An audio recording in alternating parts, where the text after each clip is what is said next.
Have you ever lost your peace just because someone didn't text back? Have you ever stayed up all night replaying what someone said about you?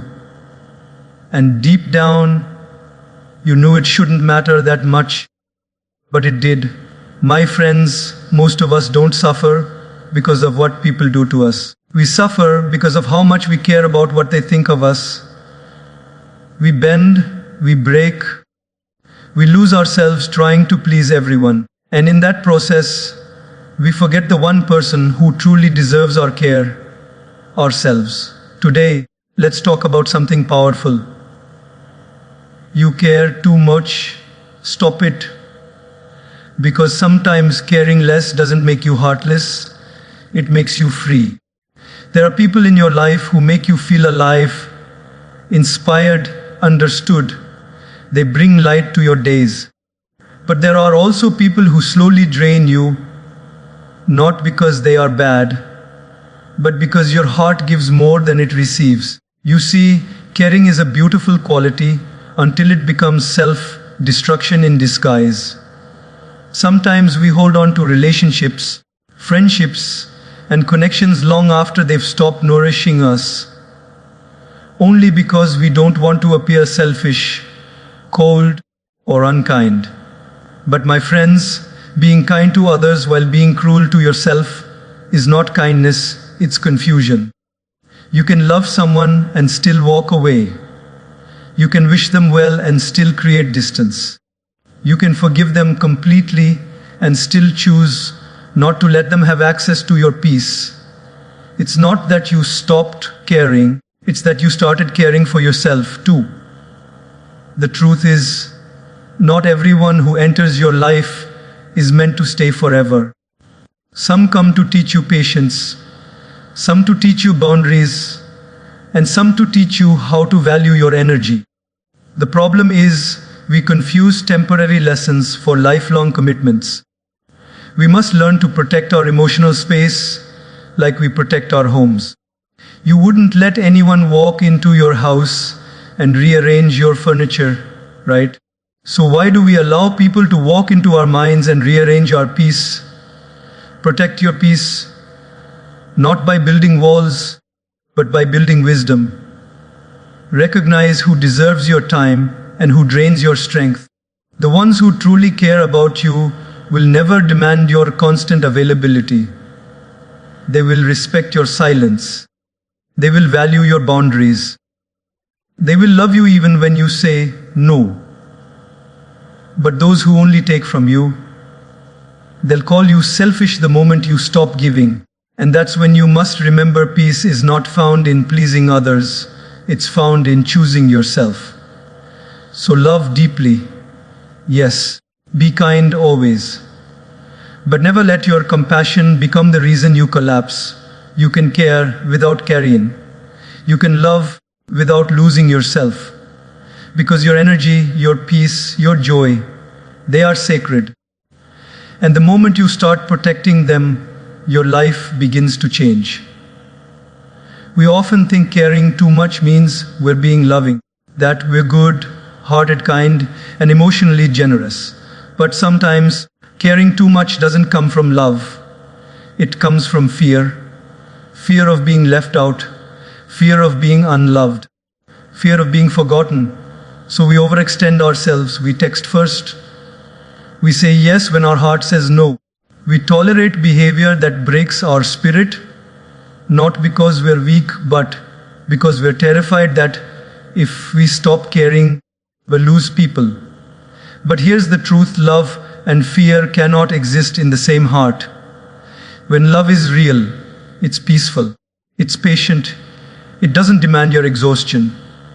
Fear, on the other hand, disguises itself as care. It whispers, if you stop trying, they'll stop loving you. It tells you that your worth depends on how much you do for others. It convinces you that being available all the time will make you valuable. But what it really does is make you invisible. When your care is born out of fear, you start overgiving, overthinking, over-apologizing. You start taking responsibility for other people's moods. You start believing that if someone is unhappy, somehow it's your fault. That's not love, that's emotional slavery. Love is free, fear is conditional. Love says, I care about you. Fear says, I need you to like me. And the difference between the two is what decides your peace. Many of us grew up believing that caring more means loving more. We were taught to please, to adjust, to bend, to make everyone else comfortable, even if it hurts us. But the deepest truth is this: when you love from fear, you attract people who feed on that fear. You attract situations that test your self-worth. You start giving to prove your value rather than giving from fullness. Let me ask you something. How many times have you tried to make everyone happy, only to end up feeling empty yourself? How many times have you said, I'm fine, when you were breaking inside just to avoid disappointing someone? That's what fear does. It silences your needs and amplifies your guilt. Real love doesn't ask you to shrink so someone else can shine. It doesn't demand your constant attention to prove your loyalty. Real love allows space, it breathes. It gives you freedom to rest without feeling guilty. It honors your boundaries because it understands that peace is sacred. So, stop mistaking fear for love. You don't have to care so much that you lose sleep, lose self-respect, or lose your center. The people who are meant for you will not leave because you stopped over-caring. They'll stay because they value the calm, grounded version of you, not the anxious, overthinking version trying to earn love. When you care too much from fear, you chase love. When you care just enough from peace, you attract it. So learn to care less from fear and more from freedom. Because the moment you do, you'll realize that love isn't something you have to earn. It's something you naturally deserve. You can't control others' opinions. You simply can't. And the sooner you accept that truth, the lighter your heart becomes. Because no matter how kind you are, no matter how pure your intentions are, people will always see you through the filter of their own perception. Some will see your silence as strength, others as arrogance. Some will call your confidence go, while others will admire your courage. What they say about you reveals who they are, not who you are. We spend so much of our lives trying to correct the way people see us. We defend, we explain, we justify. But here is the truth. The world doesn't see you as you are. It sees you as it is. Everyone looks through their own lens, shaped by their past, their pain, their fears, and their insecurities. You can't change that lens, but you can choose not to be affected by it. Think about it. When someone calls you selfish for finally setting boundaries, are you really selfish, or are they just uncomfortable because you stopped serving their comfort? When someone calls you changed, is it because you actually changed, or because you stopped tolerating what you used to? Every opinion, every judgment, every label someone throws at you says more about their mindset than your reality. And yet, we waste so much emotional energy trying to explain ourselves to people who've already made up their minds. We replay conversations, we craft the perfect reply. We want them to understand our heart. But my friends, some people are not meant to understand you. Some are meant to misunderstand you, because that misunderstanding is what pushes you toward authenticity. You see, when you stop trying to manage others' opinions, you finally start managing your peace. You stop performing. You stop pleasing. You stop bending yourself into shapes that don't fit your soul. You realize you are not here to be liked by everyone. You're here to be real. The truth is, people will project their own wounds onto you. Someone who's been betrayed will see betrayal even in loyalty. Someone who's been abandoned will doubt even the purest care. You cannot fight their perception, but you can choose not to live under its shadow. When you let go of the need to be seen a certain way, you start shining in your natural way. The greatest freedom comes when you stop defending who you are and start being who you are. Because the ones who matter, they see you, they feel your sincerity, they recognize your intent even when your words stumble. And those who don't, no amount of explanation will change their perception. So stop trying to control the uncontrollable. Don't let someone's limited view of you limit your life. Let people think what they want to think, because they will anyway. Instead, focus on living in alignment with your values, your truth, your purpose. Remember, even the sun is criticized for being too hot, and the moon is judged for not shining enough. So if the universe itself can't please everyone, why should you? Be kind but firm. Be humble but unapologetic. Live your truth quietly and let time speak louder than words.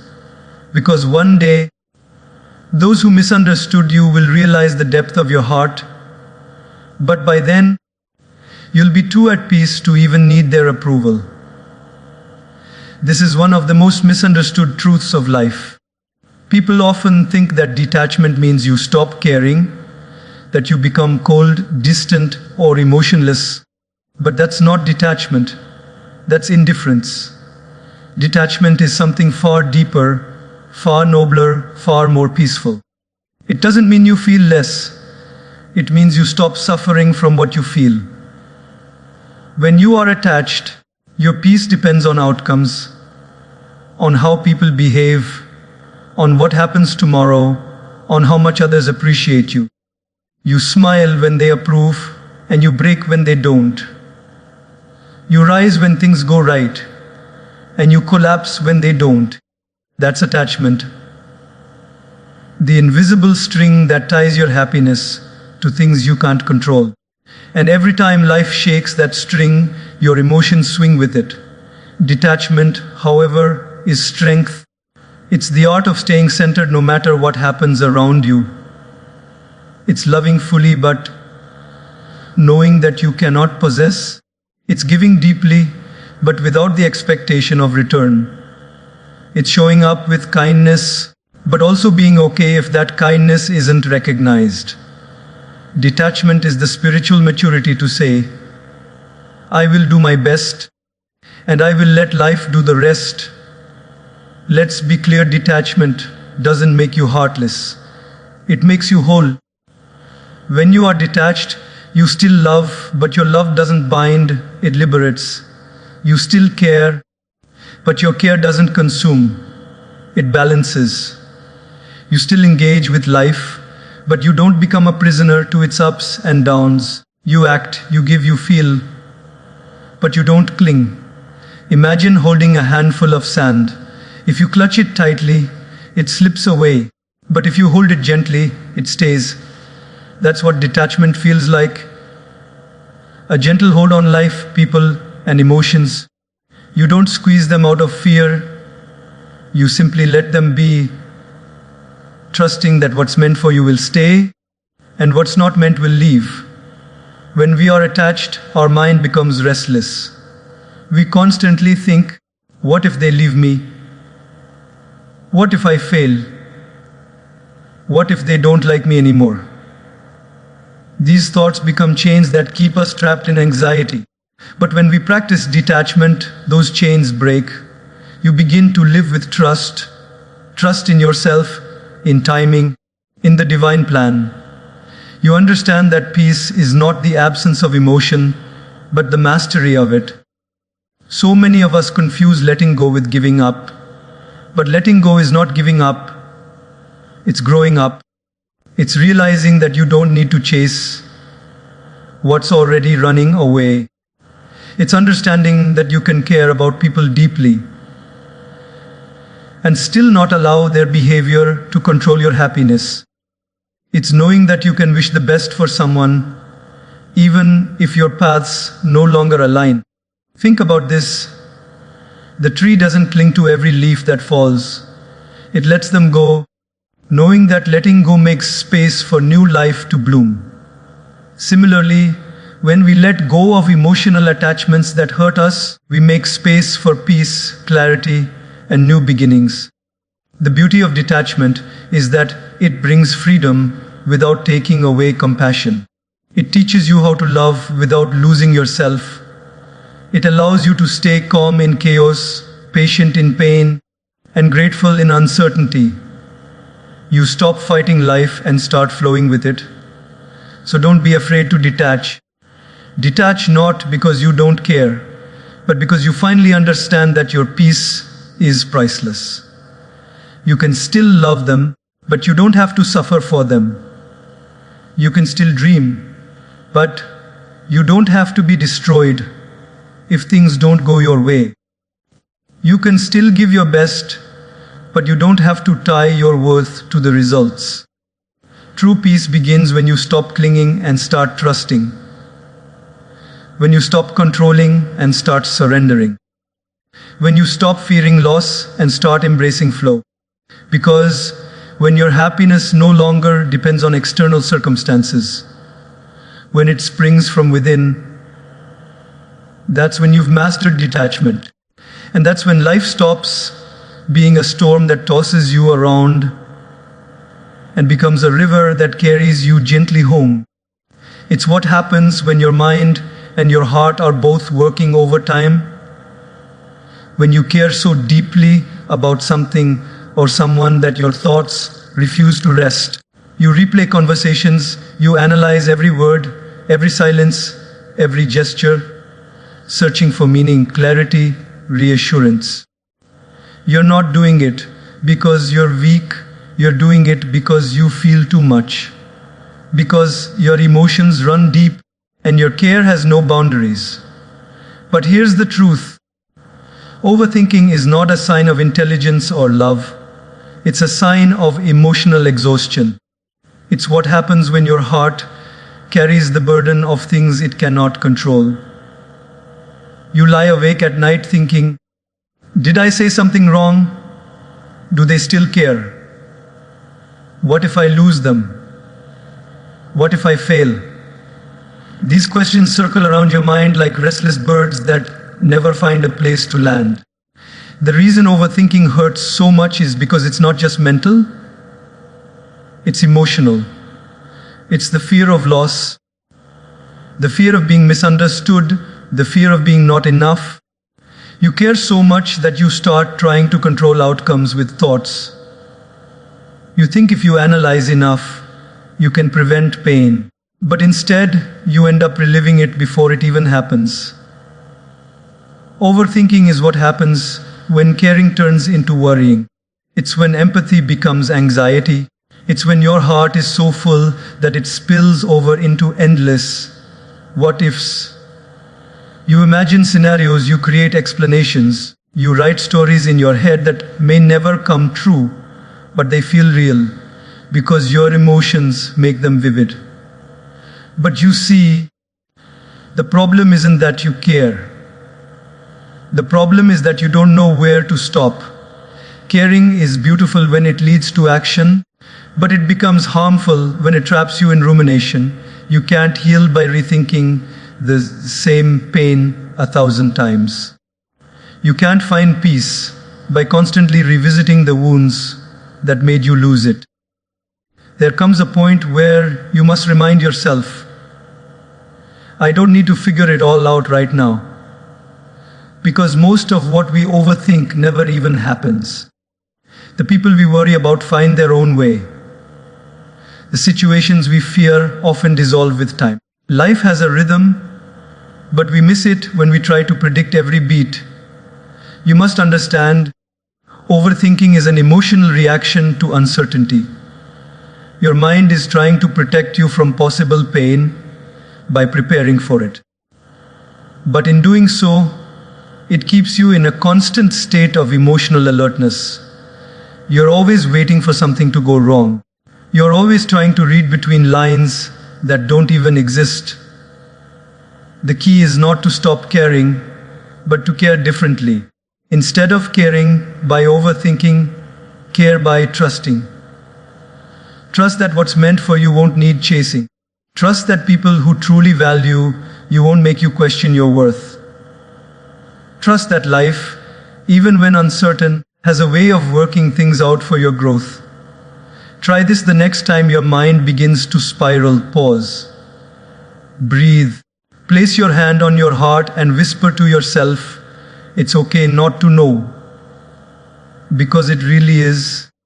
You don't need to have all the answers. You just need peace in the middle of uncertainty. Learn to differentiate between thinking and dwelling.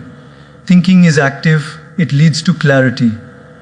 Dwelling is repetitive, it leads to exhaustion.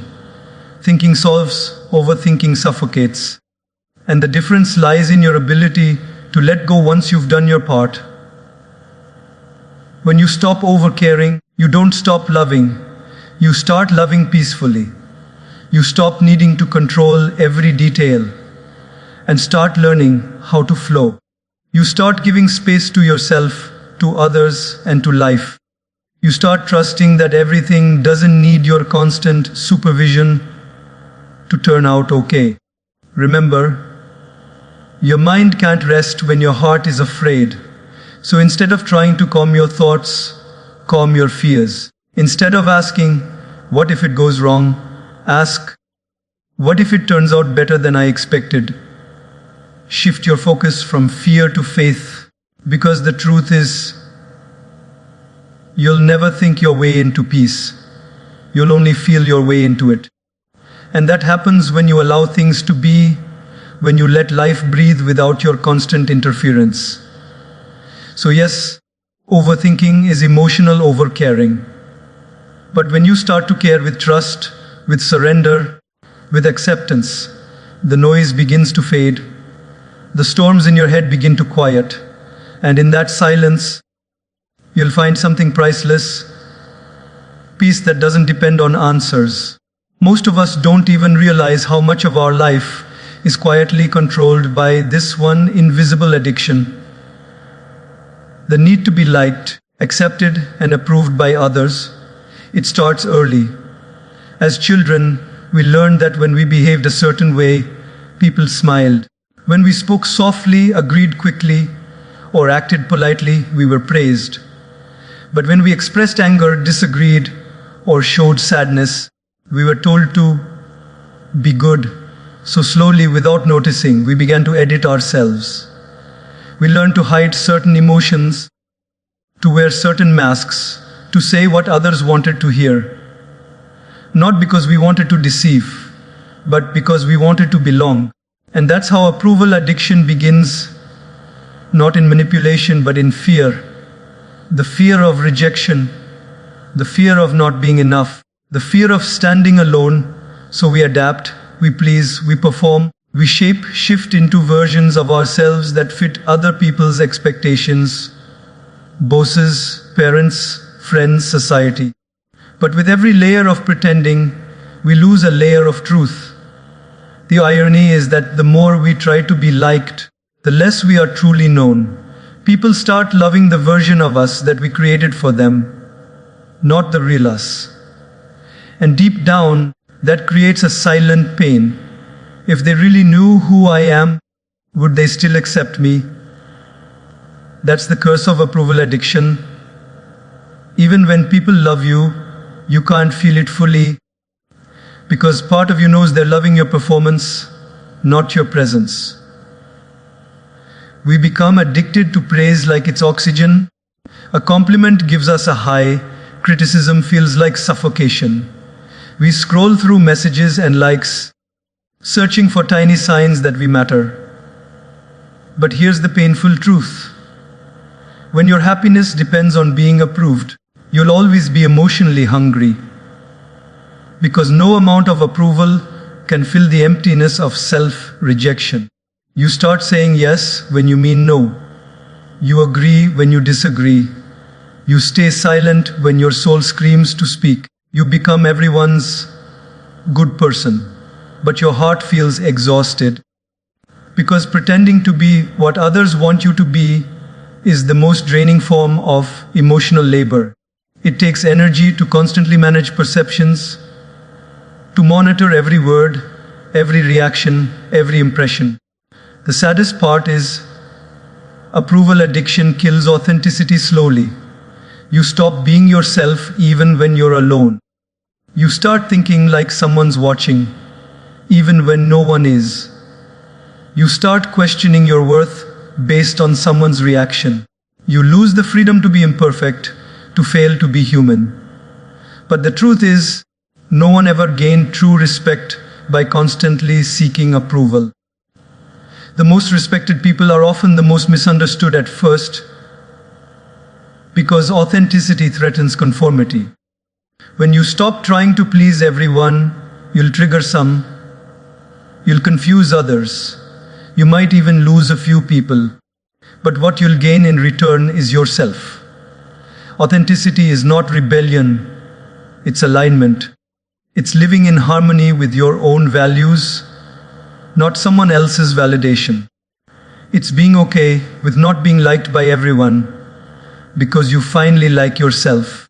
It's walking into a room and not needing to perform because you're comfortable being real.